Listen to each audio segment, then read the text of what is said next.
तो चैप्टर के स्टार्टिंग में हमें चार्ल्स की मॉम को दिखाया जाता है जो कॉल पे बोल रही होती है, ओह टेस तुम हो, तुमसे इतने दिन के बाद बात करके बहुत अच्छा लग रहा है और तुम्हें चार्ल्स अभी तक याद है, ये जानकर तो मुझे और अच्छा लग रहा है। तो चार्ल्स पूछता है कि मॉम ये टेस कौन है। तो उसकी मॉम गुस्सा से उसे इशारा करती है कि चुप हो जाओ। तो चार्ल्स चुप हो जाता है। उसके बाद चार्ल्स की मॉम बोलती है, ओह अच्छा टेस तुम घर आ रही हो, ये तो बहुत ही अच्छी न्यूज़ है। वैसे तुम अगर घर आओगी तो मेरे पास ज़रूर आना और मेरे घर पे ही रहना और शर्माना मत, हम लोग एक फैमिली की तरह है और मेरे साथ फॉर्मल होने का कोई भी ज़रूरत नहीं है। बाय द वे चार्ल्स तुम्हारे बारे में हमेशा बात करता है और तुम्हारे आने का ना जाने वो कब से वेट कर रहा है। तो एक बार तुम यहाँ आओगी फिर हम लोग साथ में रहेंगे और एक अच्छा टाइम स्पेंड करेंगे। और ऐसे बोल के वो फ़ोन कट कर देती है। उसके बाद वो चार्ल्स को बोलती है कि चार्ल्स मेरा बात अच्छे से सुनो, अभी हमारा टाइम अच्छा नहीं चल रहा है और हमारा टाइम अभी बहुत ही क्रिटिकल है। तो इस टाइम हमें कोशिश करना होगा कि हम बहुत सारा पैसा स्टोर कर सकें और जहाँ से हो सके वहाँ से पूंजी बनाने का कोशिश करें, क्योंकि अगर हम लोग ऐसा नहीं कर सकते हैं तो फ्यूचर में बहुत बड़ी मुसीबत में पड़ सकते हैं। तो चार्ल्स बोलता है कि हाँ मॉम मैं समझ रहा हूँ। तो उसकी मॉम बोलती कि हमें बुरे से बुरे सिचुएशन के लिए तैयार रहना होगा।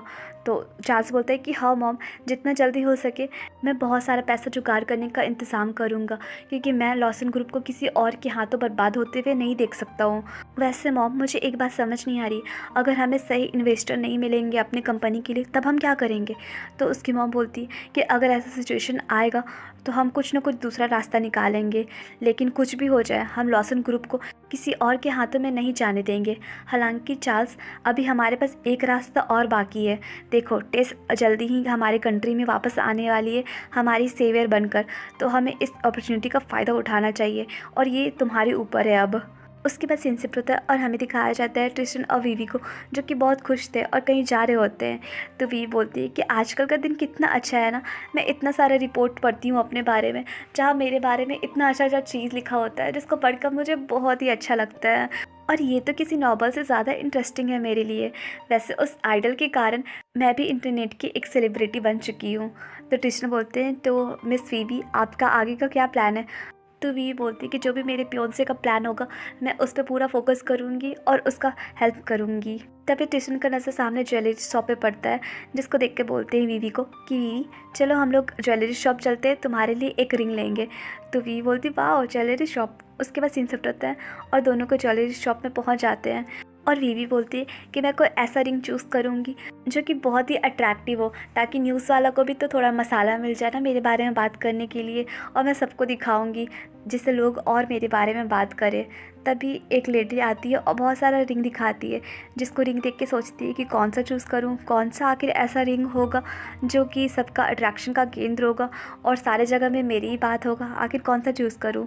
तो ट्रिस्टन बोलते हैं कि वीवी अगर तुम चाहती हो कि सभी लोग तुम्हारे बारे में बात करें और तुम्हारा रिंग का चर्चा सारी जगह पे हो तो तुम्हें सबसे बड़ा साइज़ वाला उठाना चाहिए।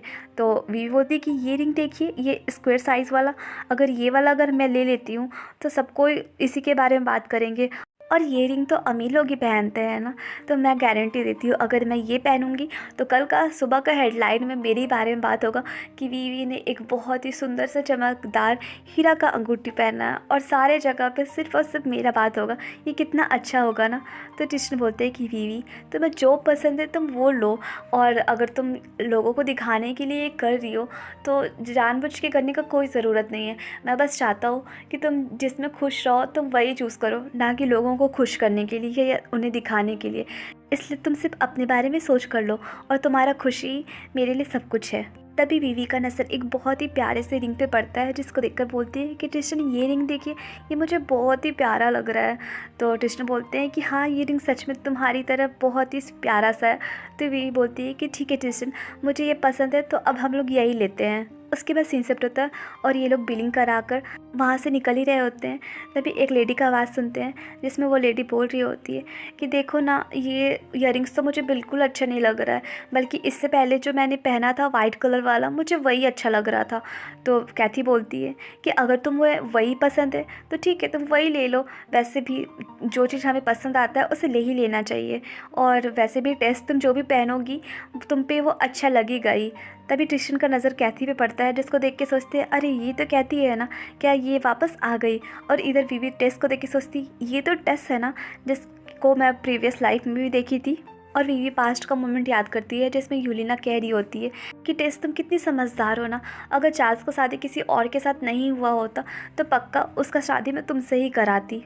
और वो पास्ट का बात याद कर ही रही होती तभी कैथी का नज़र पड़ता है ट्रिस्टन और वीवी पे, जिसको देखकर वो पीछे पलटती है और बोलती है ओह मिस्टर लॉसन और मिस मूर आप लोग यहाँ। वैसे वर्ल्ड कितना छोटा है ना, हम लोग घूम फिर के मिल ही जाते हैं। तो वीवी बोलती है मिस वॉस्टन आपसे मिलकर अच्छा लगा। तो टेस कैथी से पूछती है कि कैथी ये दोनों कौन है। तो कैथी बोलती कि चलो मैं इनका प्रॉपर इंट्रोडक्शन कराती हूँ। ये है ट्रिस्टन लॉसन जो कि एक बहुत ही प्रसिद्ध लॉसन फैमिली के सीईओ रहे हैं, लेकिन कोई फ़ायदा नहीं, अब ये फॉर्मर सीईओ है। और ये है मिस मुर्रे जो कि चार्ल्स की एक्स फियोंसे थी। तो कैथी सोचती ओह अच्छा, तो ये है चार्ल्स की एक्स फियोंसे। उसके बाद बोलती कि हेलो मैं टेस ड्रीमर हूँ और आप लोगों से मिलकर मुझे बहुत अच्छा लगा और मुझे बहुत ही प्लेजर फील हो रहा है आप लोगों से मिलकर।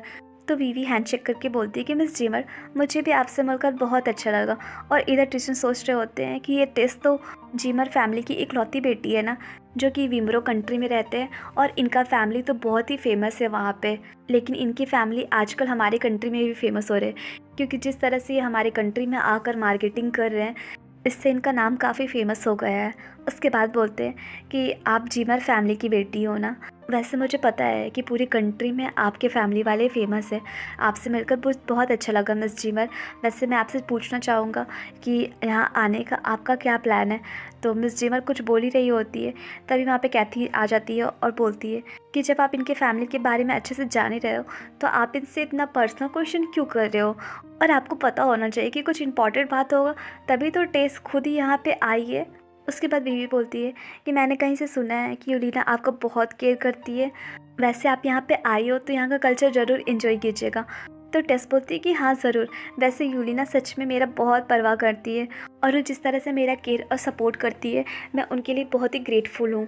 तो कैथी बोलती है कि यूलिना हमेशा से ही टेस को ऊँचा दर्जा दी है, क्योंकि हर मामले में टेस सबसे ऊपर है, चाहे वो ब्यूटी हो चाहे बैकग्राउंड। उसके बाद वो बोलती है कि मिस मरी एक चीज़ मुझे बताइए, आपने चार्ल्स को तो बहुत पहले ही छोड़ दिया, तो अब आप अपने एक्स के फैमिली मैटर में क्यों पड़ रही हो, और आपने जिसे चूज़ किया अब उसके पास तो कुछ नहीं है, तो क्या आप वापस से अपने एक्स के पास वापस जाना चाहती हो।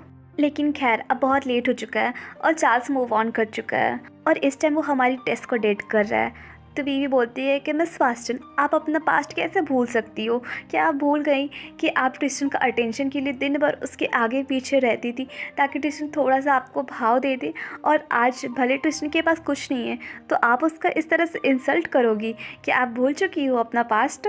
वैसे मिस कैथी किसी को अपना पास्ट नहीं भूलना चाहिए और इतना घमंडी भी नहीं बनना चाहिए। तो ये सुन के कैथी को बहुत गुस्सा आता है और सोचती है कि ये लड़की अभी भी बहुत ही क्रूएल है जैसे पहले थी, और ये जानबूझ के टेस के सामने पास्ट का बात कर रही है ताकि टेस से मेरा रिश्ता ख़राब हो जाए। लेकिन मैं ऐसा नहीं होने दूंगी। मैं नहीं चाहती हूँ कि टेस को कुछ भी पता चले और हमारे बीच में कुछ भी मिसअंडरस्टैंडिंग क्रिएट हो, और मैं नहीं चाहती हूँ कि इसके भाई के साथ मेरा रिलेशनशिप ख़राब हो। और ऐसे सोच के बोलती है कि वीवी तुमने इस आदमी को खुद ही चूज़ किया है, तो अब हंसो या रो तुम्हें तो इसके साथ ही रहना है। तो ये सब के बीच में मुझे मत घसीटो और मेरे पास्ट के बारे में कुछ भी गलत मत बोलो। मैं बस ट्रिस्टन के साथ अच्छा व्यवहार इसलिए करी थी क्योंकि ट्रिस्टन मेरा क्लासमेट था, इसलिए झूठा मूठा अफवाह फैलाना तो बंद करो। तो वी बोलती है कि मिस वेस्टर्न आपको देखकर ऐसा लग रहा है कि आप हर बात को नकार रही है, लेकिन क्या आप मुझे ये बता सकती है कि आपको डर है कि इसे किसी को गलतफहमी हो सकता है, क्या आप इसलिए ऐसा कर रही हैं। लेकिन मिस वास्टन आपने जो कहा वो सच कहा, मैंने इसे खुद ही चूज़ किया है, तो अब मुझे हंस के रहना है या रो कर रहना है, मैं वो अपना देख लूँगी। लेकिन मैं आपको एक चीज़ बताना चाहती हूँ, मैं इसके साथ बहुत ज़्यादा खुश हूँ और मुझे और कुछ भी नहीं चाहिए। लेकिन मिस वास्टन आपका क्या आप अपने साथ खुश हो और अपना हैप्पीनेस ढूंढी हो अभी तक। जिसको सुन के कैथी को बहुत ज़्यादा गुस्सा आता है, लेकिन वो कुछ नहीं बोलती। और इधर वीवी बोलती है कि ठीक है मिस जीपर, हम लोग दोबारा कभी ना कभी ज़रूर मिलेंगे, इस टाइम मैं जा रही हूँ तो प्लीज़ आप लोग एंजॉय कीजिए। और ऐसे बोल के वीवी वहाँ से जाने लगती है। और इधर कैथी गुस्से में बोलती है कि ये बहुत ही जिद्दी और मूर्ख लड़की है, पता नहीं ये क्या साबित करना चाहती है। और मैं भी देखती हूँ कि कब तक ये इस आदमी के साथ इस तरह से खुशी से रह सकती है। और इधर टेस बोलती है कि वाह ये कितना प्यारा है। तो कैथी बोलती है कि क्या चीज़ प्यारा है, किस बारे में बात कर रही हो टेस तुम। तो टेस बोलती है कि देखो ना, मिस्टर लॉसन के पास कुछ भी नहीं है, लेकिन फिर भी मिस मुर्रे को देखो, वो उसके साथ कितनी खुश है और वो कितने प्यार से उसे देख रही है। और उन दोनों को देखकर ऐसा लग रहा है जैसे एक दूसरे के प्यार में वो लोग पूरी तरह से खो चुके हैं और दोनों एक दूसरे को अपना वर्ल्ड मानते हैं। ये वैसे ही कितना प्यारा है ना। तो कैथी बोलती है कि तुम ज़्यादा ही सोच रही हो, उसके पास कुछ भी नहीं है, वो तो एक लूज़र है और रियल वर्ल्ड में सक्सेस और फेलियर ही मैटर करता है और कुछ नहीं। तो कैथी बोलती है कि सच में वो बहुत ही ब्रेव है। मैं भी उम्मीद करती हूँ कि किसी ना किसी दिन मैं भी उसके जैसे ब्रेव हो सकूँ, ताकि अगर बुरा सिचुएशन कभी आए तो मैं उनके साथ खड़ी रह सकूँ जिनका मैं परवाह करती हूँ। तो गाइस ये चैप्टर यहीं पे एंड हुआ और आप लोग मुझे कमेंट करके ज़रूर बताएगा कि अब आपको ये स्टोरी कैसी लग रही है। और प्लीज़ चैनल को लाइक शेयर सब्सक्राइब कीजिए। Bye bye.